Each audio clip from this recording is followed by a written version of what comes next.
மகளிருக்கு எந்த மரியாதையையும் கொடுக்காதவர் ஈவி.கே.எஸ். இளங்கோவன் எனவும் அவர் பேச்சை பெரிதாக எடுத்துக் கொள்ள வேண்டாம் என பாஜக மாநில தலைவர் அண்ணாமலை கருத்து தெரிவித்துள்ளார். ஏனே ஈவி.கே.எஸ். இளங்கோவனை பற்றி அவரே பாவனே 2019 தேர்தல் எப்படி நடத்தினார்னு எல்லாத்துக்கும் தெரியும். மத்தியானம் 11 மணிக்கு வருவார், 1 மணிக்கு திரும்ப தூங்க போயிடுவார். அதனால் அவர் பேசலான்னு ஏனே சீரியஸாக எடுத்துகிட்டு இருக்கிறீங்க. ஆனால் அன்றைக்கி ஈவி.கே.எஸ். இளங்கோவன் அவர்கள் அவங்கெல்லாம் குடும்ப பாரம்பரியம் பேசி பேசி அழிஞ்சு போனவங்க. தமிழ்நாட்டில் யாராச்சும் ஒரு தலைவர் எங்கள் அப்பா இப்படி எங்கள் தாத்தா இப்படின்னு பேசி பேசி அந்த குடும்பம் அழிந்திருக்குன்னா அது ஈவி.கே.எஸ். இளங்கோவன் அவர்கள்.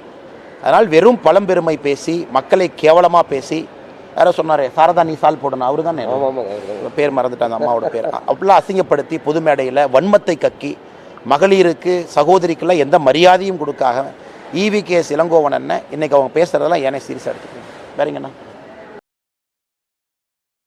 செய்திகளை உள்ளது உள்ளபடி தெரிந்து கொள்ள ரெஃப்ளெக்ட் நியூஸை சப்ஸ்கிரைப் பண்ணுங்க.